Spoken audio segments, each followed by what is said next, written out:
Divide by 200 कितना आएगा? अभी मैं उस पर वापस आऊंगा, है ना? ये हो गया, ठीक है। आखिरी पॉइंट क्या था?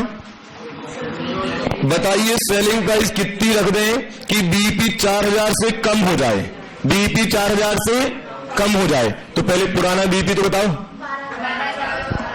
गिवन था क्या?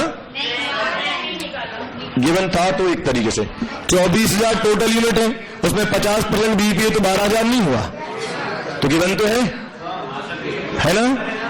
टोटल यूनिट 24,000 है, उसमें 50% बीईपी की है, तो मतलब बीईपी यूनिट्स गिवन है 12,000, है ना? ठीक है, तो मतलब मैं ऐसा लिख सकता हूं क्या बेटा? करंट बीईपी यूनिट्स बराबर, ये 4th पॉइंट है, नहीं 5th है शायद, है ना? करंट बीईपी यूनिट्स बराबर 24,000 का 50%, दैट इज, ठीक है। आपको कितना रेड्यूस करना है? 4,000 से, तो ये कितना लाना है एक तरीके से? 8,000, तो ठीक है। बीईपी यूनिट्स बराबर fix cost divide by contribution per unit, है ना? बीईपी यूनिट कितने लाना है? 8,000, फिक्स कॉस्ट है 6 लाख, कंट्रीब्यूशन को लिख सकता हूं selling price minus variable cost. Variable cost कितना था? हाँ, 200 में कंट्रीब्यूशन 50 था, तो बाकी का, है ना, 200 सेलिंग प्राइस था, उसमें 50 रुपए कंट्रीब्यूशन था, मतलब 150 क्या रहा होगा? Variable cost. इसको सॉल्व करेंगे तो सेल प्राइस कितना आएगा? यही आया था इसका, ठीक है। आप ये लिख लेना और बस आप इस बारे में 2 मिनट सोचना, क्योंकि एग्जाम में ऐसा हो सकता है कि आप ऐसा लिख लो फिर आप अटक जाओगे तो फिर से आप नहीं करोगे ऐसा। आप सोचना ये सॉल्व क्यों नहीं हो रहा है, इस पर थोड़ा विचार करना और मुझे बताना, ठीक है? अगला क्वेश्चन दूं फिर आपको? चलो एक बेहतरीन क्वेश्चन तो मैं देता हूं। Question number 4। Question number 4। Question number 4।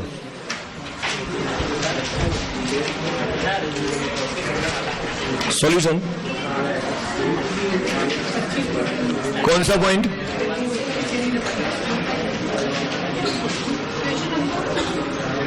Question number 4 करना है, जिसका हो जाए हाथ उठाना, मैं चेक करने आऊंगा, ठीक है? क्या हुआ?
बेटा क्वेश्चन क्यों समझ में नहीं आया, ये तो एग्जाम का क्वेश्चन है, ये तो तुमने करा होगा ना अटेम्प्ट देने से पहले एक बार।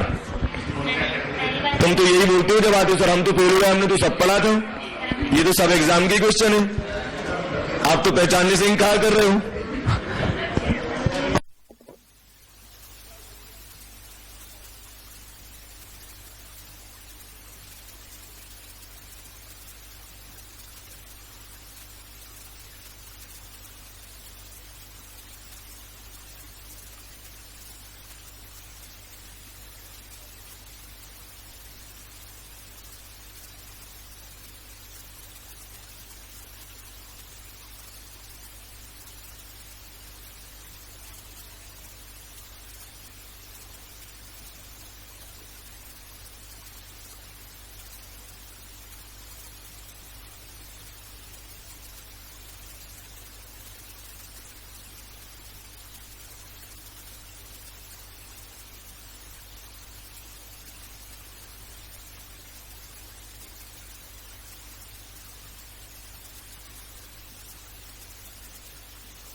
हेलो, तो अधिकतर लोगों के जवाब नहीं आए, केवल 2 या 3 बच्चे हैं जिन्होंने सही जवाब दिया है।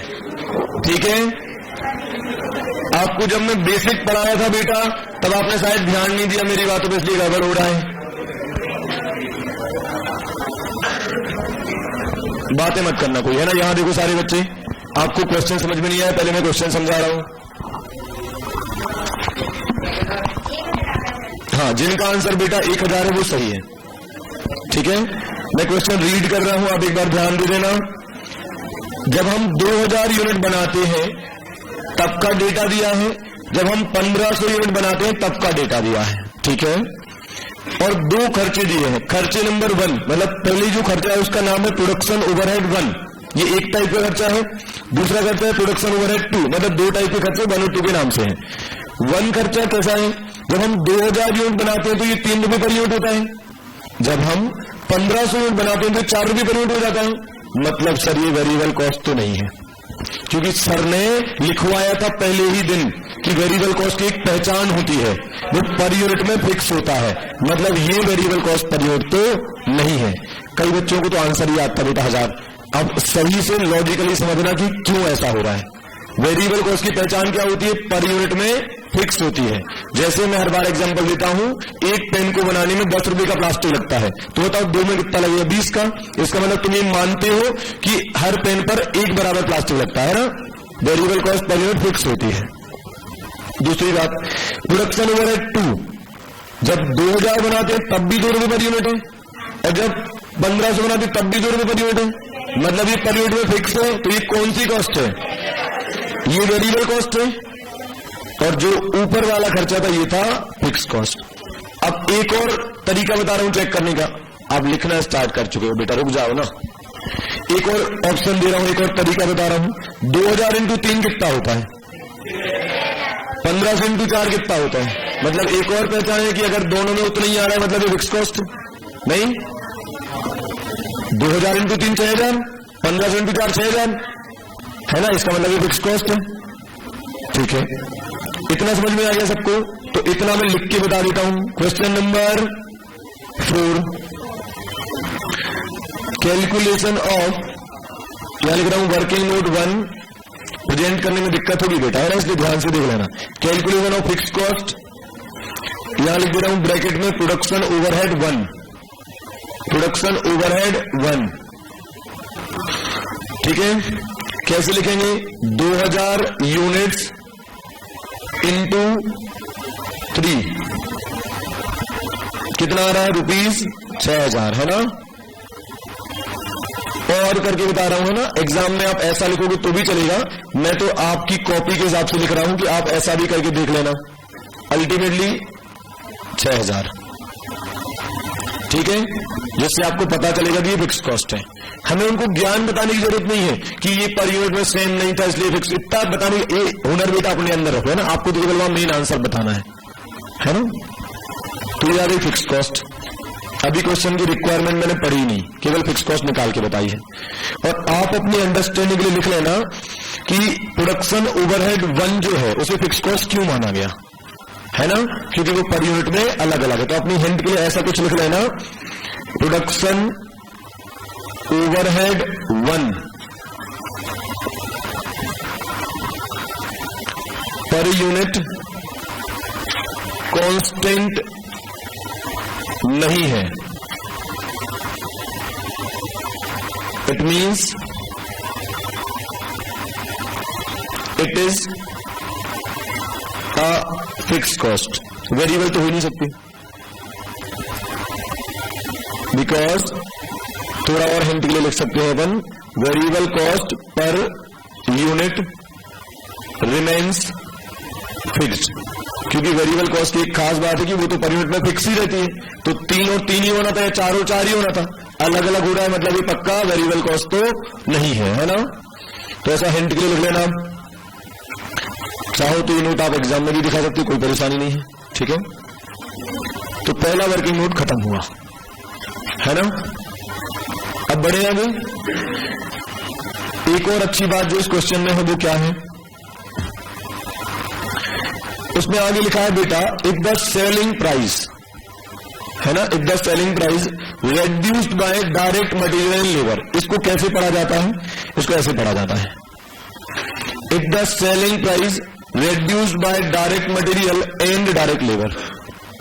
मतलब आपको क्वेश्चन में सेलिंग प्राइस गिवन नहीं है, आपको क्वेश्चन में सेलिंग प्राइस गिवन नहीं है, बल्कि क्या गिवन है, यदि सेलिंग प्राइस में से डायरेक्ट मटेरियल और डायरेक्ट लेबर घटा दिया जाए तो 8 आता है।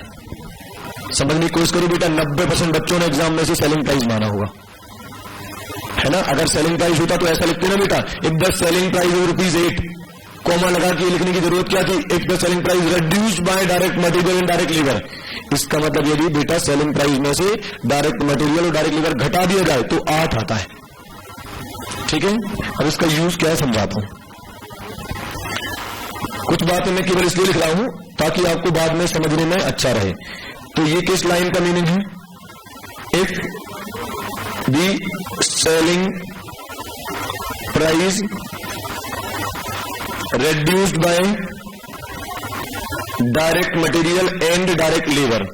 ये इंटरनल नोट है बेटा, आपकी अंडरस्टैंडिंग के लिए बता रहा हूं कि आपने सेंटेंस को गलत इंटरप्रेट करा, ठीक है। इसका मतलब ये था, अगर सेलिंग प्राइस में से डायरेक्ट मटेरियल और लेबर घटा दिया जाए तो 8 आता है ना। ये इंटरनल नोट है, एग्जाम में बताने की जरूरत नहीं है, ठीक है। मतलब क्या नहीं है, ये क्या नहीं है, सेलिंग प्राइस नहीं है। अगर सेलिंग प्राइस देना होता तो क्लियरली बोला जाता if the selling price is ₹8, पर ऐसा उन्होंने नहीं करा। और आगे बढ़ते हैं, रेड पेन से कुछ लिख के बता रहा हूं। कंट्रीब्यूशन पर यूनिट मतलब जानते हो बेटा आप क्या होता है, सेलिंग प्राइस माइनस, बोलो क्या करूं, वेरिएबल कॉस्ट। अब से ऐसा मत बोलना, अब से ऐसा बोलना, ऑल वेरिएबल कॉस्ट, ठीक है। मतलब यदि सेलिंग प्राइस में से हर टाइप की वेरिएबल कॉस्ट घटा दी जाए तब जो आता है उसे कंट्रीब्यूशन पर यूनिट कहते हैं। जैसे मान लो एग्जाम में उसने बोल दिया, बोले वेरिएबल कॉस्ट में, आप लिखो मत बेटा, यहां ध्यान दो ना, आप शायद कुछ और कर रहे हो। सेलिंग प्राइस, सॉरी उसने वेरिएबल कॉस्ट बताया, बोले वेरिएबल कॉस्ट है ₹20, बोले इसमें ₹3 मैन्युफैक्चरिंग वाली है, ₹7 कोई और है, और जो बची हुई ₹10 है वो सेलिंग वाली वेरिएबल कॉस्ट है। अब तुम पता है क्या सोचो, अरे यार कौन सी वाली वेरिएबल कॉस्ट घटानी है, तो आज जवाब मिल गया, कोई फर्क नहीं पड़ता कि कौन सी वेरिएबल कॉस्ट है, selling price minus all variable cost is contribution per unit, ठीक है। अपन सीधा बनाते ना, selling price minus variable cost contribution, उसके बाद तो फिक्स कॉस्ट रेट आते हैं ना, तो सीधा प्रॉफिट, तो अब तो और कुछ तो बचा ही नहीं है ना। तो ऑल वेरिएबल कॉस्ट तो आता है कंट्रीब्यूशन। अब देखना बेटा, अगर मैं इस क्वेश्चन की बात करूं तो अब कैसे लिखूंगा मैं, मुझे क्या चाहिए, शायद बीईपी पूछा हमने, पूछा है बीईपी, बीईपी ये होता है बेटा fix cost divide by contribution per unit. Sir ऐसा करेंगे तो आंसर यूनिट्स में आएगा। हाँ बेटा, रुपीज में आंसर लाना असंभव है क्योंकि सेलिंग प्राइस क्वेश्चन में दी ही नहीं है। तो सर वो 8 क्या है, वो तो बता दिया ना मैंने, सेलिंग प्राइस में से मटेरियल और लेबर घटाओगे तो 8 आता है, मतलब सेलिंग प्राइस में से नहीं, मतलब आंसर रुपीज में आ नहीं सकता, तो आंसर आएगा यूनिट्स में। तो यूनिट्स वाला फॉर्मूला लिखा, वो क्या है, BEP units equal to fix cost divide by contribution per unit. अभी सुनना, फिक्स कॉस्ट हम निकाल चुके हैं बेटा 6000, केवल क्या चाहिए हमें, कंट्रीब्यूशन पर यूनिट। तो वो कैसे आएगा समझना है ना। Working note 2 calculation of contribution per unit. हकीकत में बताया पूरे क्वेश्चन में केवल क्या चाहिए था, फिक्स कॉस्ट और contribution per unit. Fix cost का वर्किंग नोट मैंने सबसे पहले बनवाया है, कंट्रीब्यूशन का बनवा रहा हूं, तो आंसर 2 लाइन का है। बाकी जो भी लिखा है वो आपकी अंडरस्टैंडिंग के लिए लिखवाया गया है। एग्जाम में केवल इतने से काम चल जाएगा। कैसे निकालेंगे, ये ऐसे निकालेंगे बेटा, देखना, selling price reduced by direct material and direct labor equals to ₹8 per unit। मतलब सेलिंग प्राइस में से डायरेक्ट मटेरियल और डायरेक्ट लेबर वाली वेरिएबल कॉस्ट ऑलरेडी घटा दी जा चुकी है। अभी केवल कौन सी वेरिएबल कॉस्ट बची है, प्रोडक्शन ओवरहेड 1 नाम की, नहीं 2 नाम की है ना, थी ना, ये कौन सी थी, 2 की ना, ₹2 है ना, ये 2 और घटा दो। तो अब जो आएगा ना बेटा वो आएगा ₹6 पर यूनिट, ₹6 पर यूनिट होगा आपका कंट्रीब्यूशन। तो ऐसे समझना बेटा, सारी डायरेक्ट कॉस्ट नॉर्मली वेरिएबल होती है, तो मतलब आपने सेलिंग प्राइस में से डायरेक्ट मटेरियल डायरेक्ट लेबर घटा दिया, तो ये दोनों वेरिएबल थी, तो आपने हटा दिए। एक वेरिएबल और बची है जो प्रोडक्शन ओवरहेड 2 के नाम से दी है, वो और घटा दो, तो मतलब सारी वेरिएबल कॉस्ट आपने घटा दी, तब तो कंट्रीब्यूशन नहीं बचेगा ना। बोलो, बहुत अच्छा क्वेश्चन था। इतना छोटू सा क्वेश्चन जिसको आता होगा बेटा 1 मिनट का है, 5 नंबर का, 5 से कम का आता नहीं है। तो यहां कितना लिखूंगा 6, फाइनली कितना आ रहा है आंसर, 1000 यूनिट। एग्जाम का क्वेश्चन है बेटा, और ये ठीक है, आप लिख लो। अब कहां से लिखना है आपको, स्टार्टिंग से। ये जो रेड से लिखा है और ग्रीन से, ये जो पोर्शन है ना बेटा, ये आपकी अंडरस्टैंडिंग के लिए लिखा है। एक बार नहीं लिखोगे तो भी चलेगा, है ना। छोटू सा आंसर है, ये तो केवल इसलिए बताया कि ठीक है आपको याद रहे बाद में। अब किसी को डाउट है तो पूछ लेना। हाँ,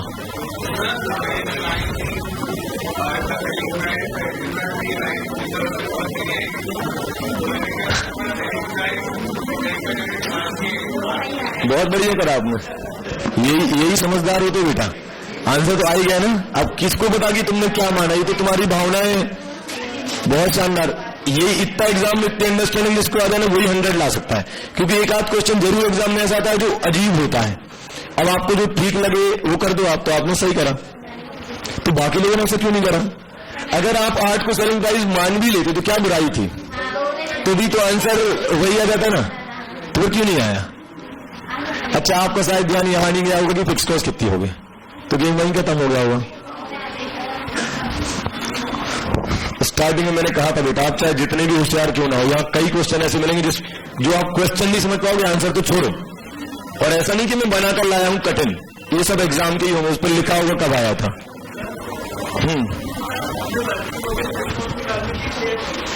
हाँ हाँ,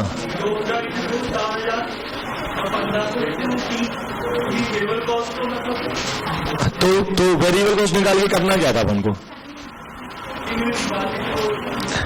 तब क्या काट दो और क्या।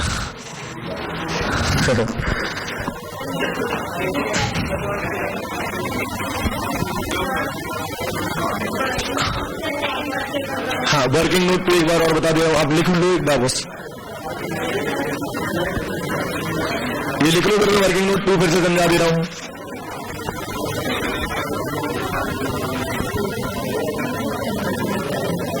कई बच्चे ऐसे भी जिनको ही आता था, यहां पर 1-2 लोगों ने आंसर निकाला था, पर बेटा आंसर के नंबर तब मिलेंगे जब प्रेजेंटेशन प्रॉपर होगा। आप केवल 1000 लिख के स्माइल बना दोगे, वो 2 स्माइल बना के 0 दे देगा, है ना। तो आपको प्रॉपर बताना पड़ेगा कि हम कैसे 1000 लाए।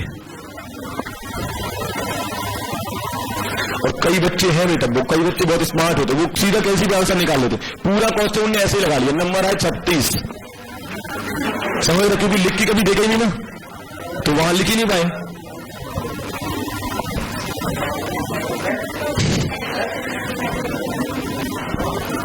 अब लिख लो, ये और ऊपर कर दूं।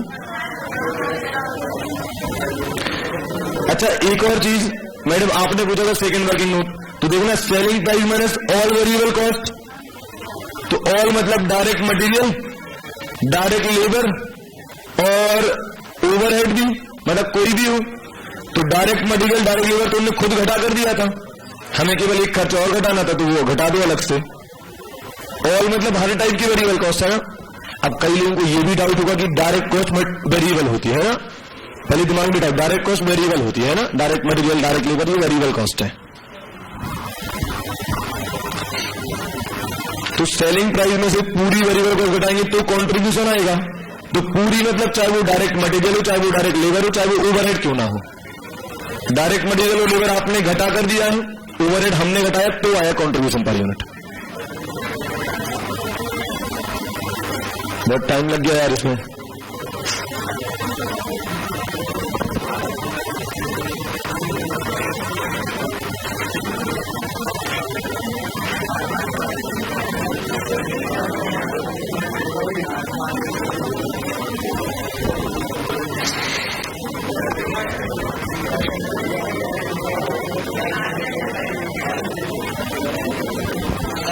हटा दो इसे।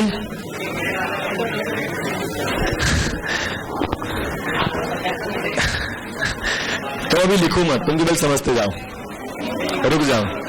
क्लास के बाद किसी की कॉपी ले लेना, खुद से करना, जो ना बने उससे देख के और फिर कर लेना। मैं हूं ना, हाँ। हटाऊं इसे,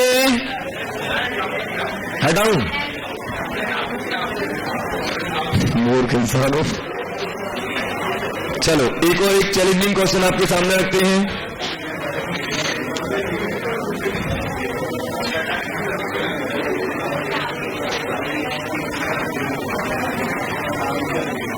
चलो क्वेश्चन 2 ही कर लेते हैं, हटाओ। क्वेश्चन 2 करो।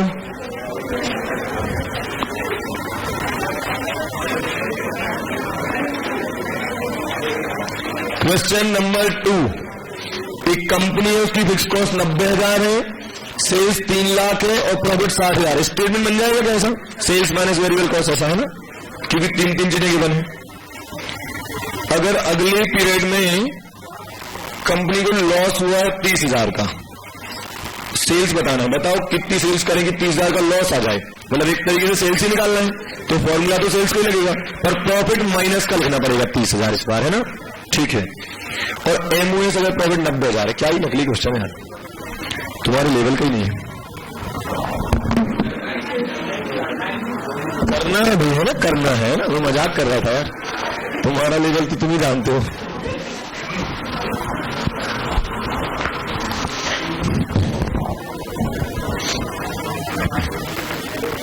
सेल्स 3 लाख, वेरिएबल कॉस्ट नहीं पता, कंट्रीब्यूशन नहीं पता, फिक्स कॉस्ट नहीं पता, और प्रॉफिट दिया है 60,000, फिक्स कॉस्ट दिया है 90,000, तो 90 और 6 50 रहा होगा, यानी तो मतलब यहां भी 50 रहा होगा।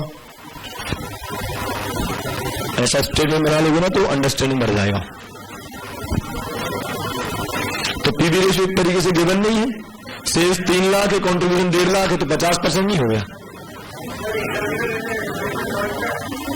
क्यों नहीं समझेगा मुन्ना, वो भी तो सीए है ना, उसने भी तो ये सब पढ़ा होगा ना, और सजेस्टेड आंसर उसके पास है,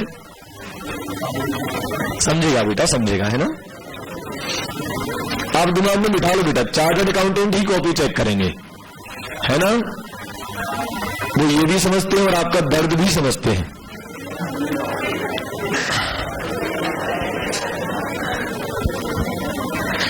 आप कहेंगे नहीं समझते, इस अटेम्प्ट में समझेंगे बेटा, वो है ना, बहुत हो गया।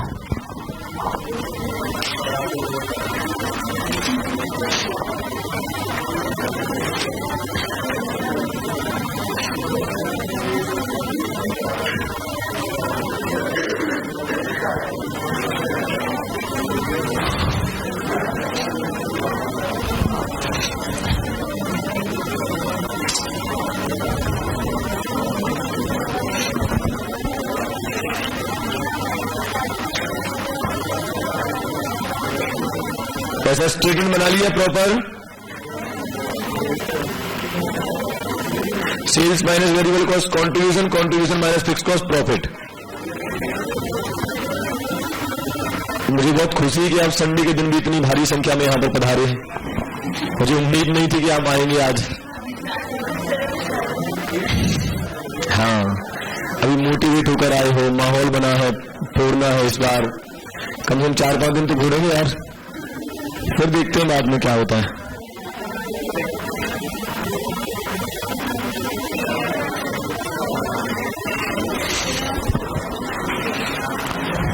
पूछा गया है पहले पॉइंट में सेल्स है ना,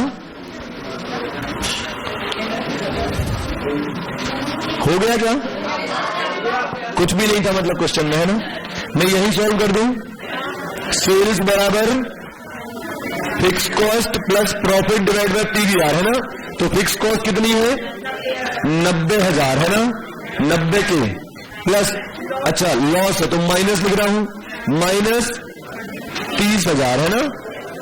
और डिवाइड बाय पीवी रेशियो 50% है क्या?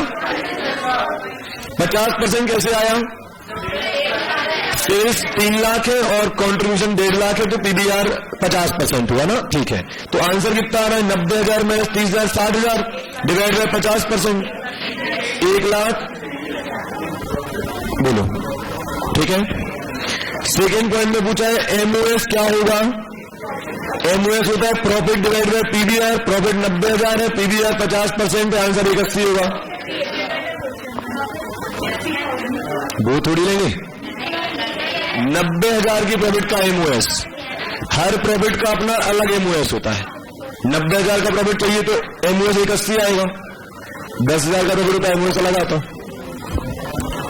जितना ज्यादा कमाना है प्रॉफिट उतना ज्यादा एमओएस बड़ा हो जाएगा ना। हटाओ इसको, हो गया सबका? ठीक है, और आगे आ जाते हैं अपन किधर? 1 हो गया, 2 हो गया, 3 हो गया। चलो 3 करो। कल सिखाया था ऐसा कुछ, change in profit divide by change in sale, ये वो पीवीआर निकालना। निकालो।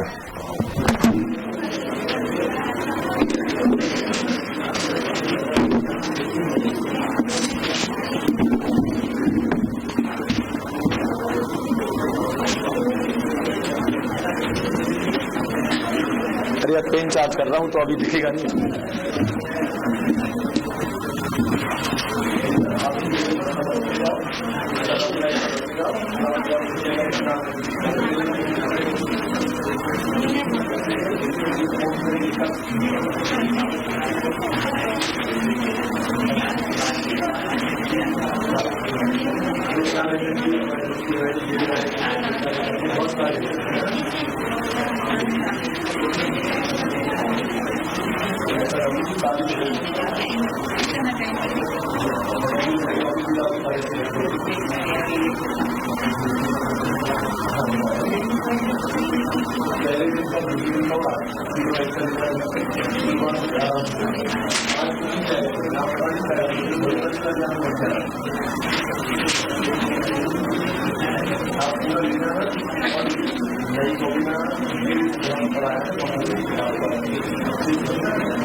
हेलो, अधिकतर लोगों का आंसर ये सही रहा है ना। एक क्वेश्चन जरूर आया, सर यदि वो कहेंगे बीपी पॉइंट निकालो तो यूनिट में जवाब चाहिए कि रुपीज में चाहिए, बताओ। जवाब है दोनों में, जवाब है दोनों में। लेकिन कई बार ऐसा होगा बेटा, हो सकता है क्वेश्चन इस तरीके से बनाया जाए कि आंसर केवल रुपीज में ही आ सकता है या केवल यूनिट में ही आ सकता है ना। पर आपके लिए बीपी पॉइंट का मतलब है दोनों में, यूनिट और रुपीज। क्या पता पगले लोग यार 6 महीने फिर लगवा देंगे, है ना। तो अपन तो दोनों में करके आएंगे।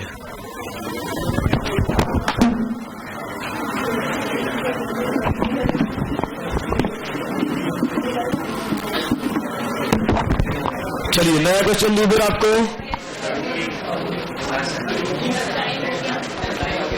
टाइम इतना बचा है कि एक छोटा सा क्वेश्चन हो जाएगा। टाइम का यूज करना है यार, ना अच्छे से।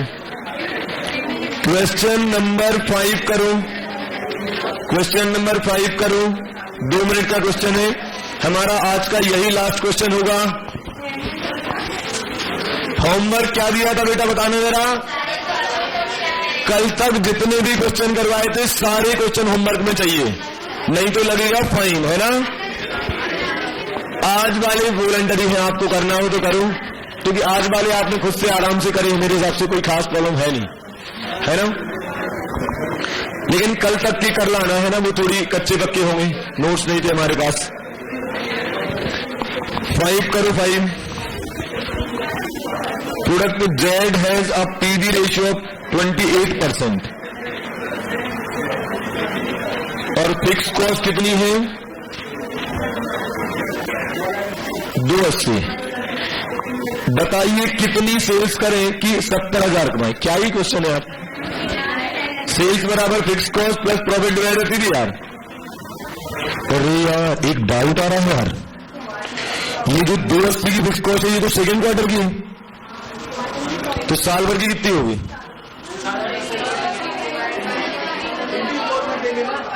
बोलो।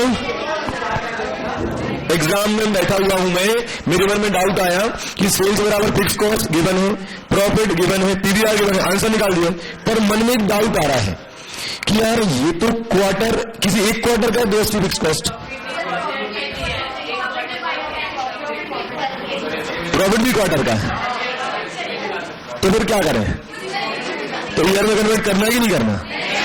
ध्यान रखें बेटा, जितने समय का डेटा गिवन हो, क्वेश्चन जो भी निकालो उतने ही समय का निकाल देना, जबरदस्ती कन्वर्ट वनवर्ट मत कर देना, है ना, फंस जाओगे।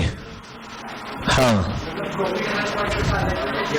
हाँ, तो होगा ना, तो हर क्वार्टर का सेल्स अलग अलग भी आ जाएगा ना, क्या दिक्कत है? अपन तो इस क्वार्टर का बता रहे जिसका आपने पूछा है, क्वार्टर 2 की फिक्स कॉस्ट, क्वार्टर 2 का प्रॉफिट, सब कुछ क्वार्टर 2 का ही है, तो चलने में वही, अगले क्वार्टर में कुछ अलग होगा तो अलग आएगा, है ना। ऐसा तो किसी ने नहीं बोला कि हर क्वार्टर का सेम होता है ना, ऐसा तो नहीं होता ना।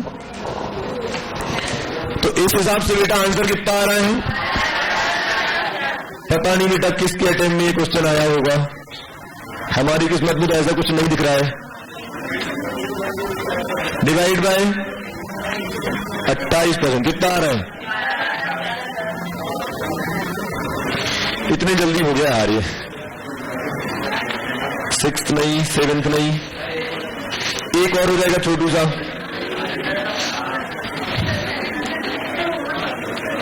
रुको ना, एक छोटू सा क्वेश्चन निकाल देता हूं तुम्हारे, 7th नहीं हो पाएगा अभी। क्वेश्चन नंबर 18, ये क्वेश्चन बेटा स्टडी मटेरियल का है, होमवर्क नहीं है। होमवर्क तब दूंगा जब मुझे भरोसा हो जाएगा कि आप काबिल हो चुके हो। जब तक मुझे ऐसा नहीं लगेगा मैं वही क्वेश्चन आपसे करवाऊंगा जो मैंने क्लास में करवाए होंगे। तो आज का आखिरी क्वेश्चन, क्वेश्चन नंबर 18 हो सकता है।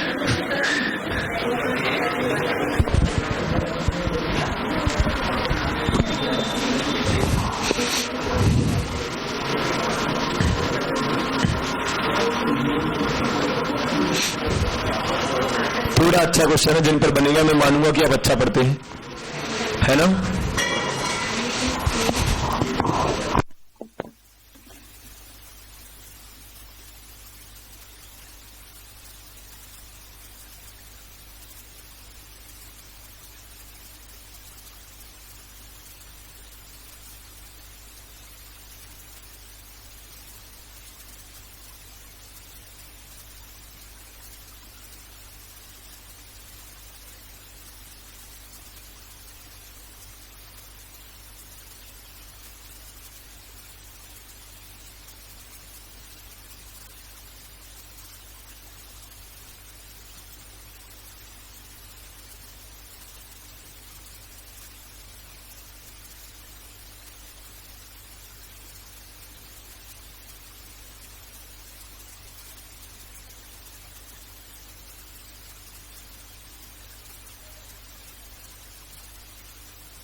आंसर आ रहा है कैपेसिटी सेल्स 5 लाख और प्रॉफिट मुझे पता नहीं 22,500। हाँ, जिनका ये आया है वो सही है ना?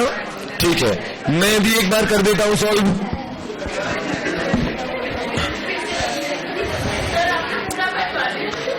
मैंने 22,500 देखा और 5 लाख देखना चाहता था मैं। क्वेश्चन नंबर 18, बेटा जिन लोगों से नहीं बना है ध्यान दो, स्टडी मटेरियल का क्वेश्चन है। वेरिएबल कॉस्ट रेशियो 70% है, इट मीन्स सेल्स का 70% वेरिएबल कॉस्ट है, इट मीन्स सेल का 30% क्या है? पीवीआर। इतना तो आना चाहिए यार हम। और उन्होंने आगे बोला है बीईपी पता है कितना है बेटा? 60% ऑफ कैपेसिटी सेल्स। जैसा बोला वैसा लिखो। बीईपी कितना है? 60% ऑफ कैपेसिटी सेल्स। तो बीईपी बराबर 60% ऑफ कैपेसिटी सेल्स। अगर ये निकल जाए तो ये नहीं निकल जाएगा, यही तो पूछा है इन्होंने। तो एक काम करते हैं, आगे क्या लिखा है बेटा? Find the capacity sales. क्या पूछा है आपसे? ये पूछा है आपसे, फाइंड द कैपेसिटी सेल्स। अगर फिक्स कॉस्ट 90,000 है तो एक काम करते पहले बीईपी निकाल लें। बीईपी कैसे निकालेंगे?